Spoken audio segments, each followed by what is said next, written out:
ابو الاسود دہلی فرماتے ہیں، میں نے حضرت معاذ بن جبل رضی اللہ عنہ سے کہا، آپ مجھے شیطان کا وہ قصہ سنائیں جب آپ نے اس کو پکڑ لیا تھا۔ انہوں نے بتایا، مجھے رسول اللہ صلی اللہ علیہ وآلہ وسلم نے مسلمانوں کے جمع کیے ہوئے صدقات کی نگرانی پر مقرر کیا۔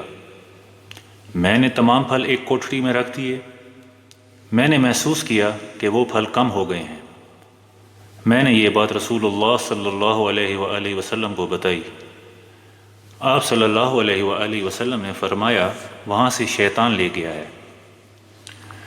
معاذ فرماتے ہیں، میں نے خود کوٹھڑی کے اندر داخل ہو کر اندر سے دروازہ بند کر لیا، پھر ایک اندھیرا سا چھا گیا جس نے دروازے کو بھی اپنی لپیٹ میں لے لیا۔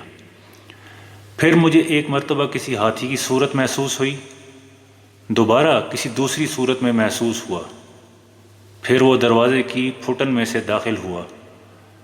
میں نے اپنی چادر اپنے اوپر کھینچ لی تو وہ آ کر کھجوریں کھانے لگ گیا۔ میں نے اچھل کر اس کو دبوچ لیا۔ میں نے اس کو کہا، اے اللہ کے دشمن، یہ کیا کر رہے ہو؟ اس نے جواباً کہا، مجھے چھوڑ دو کیونکہ میں بوڑھا آدمی ہوں، کثیر عیالدار شخص ہوں اور فقیر ہوں، اور میں نصیبین کی جنات میں سے ہوں۔ تمہارے نبی صلی اللہ علیہ وآلہ وسلم کی بعثت سے پہلے یہ علاقہ ہمارا مسکن ہوا کرتا تھا۔ جب ان کی بعثت ہوئی تو ہمیں یہاں سے نکال دیا گیا۔ آپ مجھے چھوڑ دیں، میں دوبارہ ادھر نہیں آؤں گا۔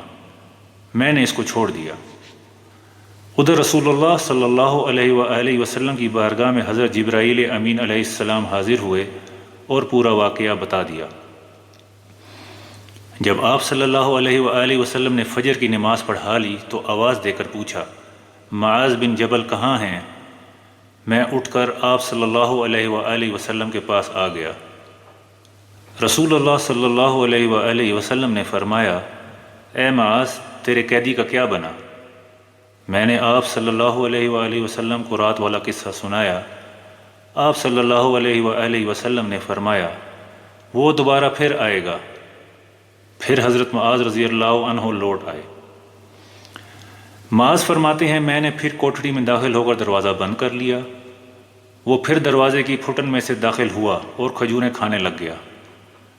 میں نے اس کے ساتھ وہی والا معاملہ کیا جو پچھلی رات کیا تھا۔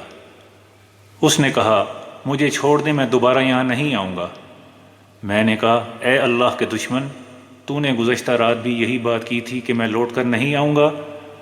اس نے کہا، اب میں پکا وعدہ کرتا ہوں کہ ہرگز لوٹ کر نہیں آؤں گا، اور اس کی نشانی یہ ہے کہ جو شخص سورہ بقرہ کی آخری آیات پڑھے تو اس رات ہم میں سے کوئی بھی اس گھر میں داخل نہیں ہو سکتا۔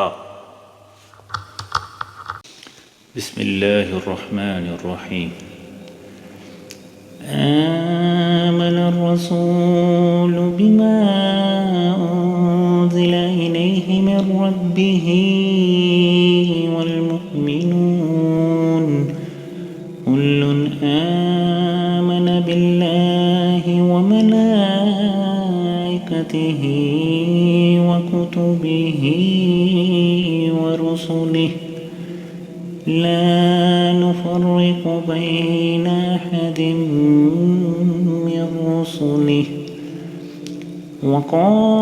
وقالوا سمعنا وأطعنا غفرانك ربنا وإليك المصير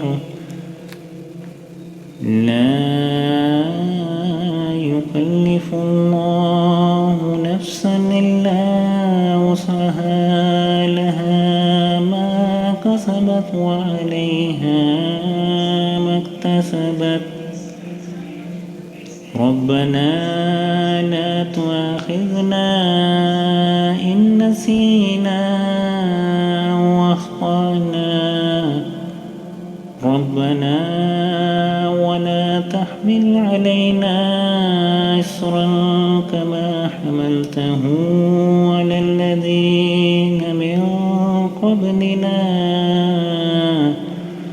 ربنا ولا تحملنا ما لا طاقة لنا به واعف عنا واغفر لنا وارحمنا أنت مولانا فانصرنا على القوم الكافرين. صدق الله العظيم.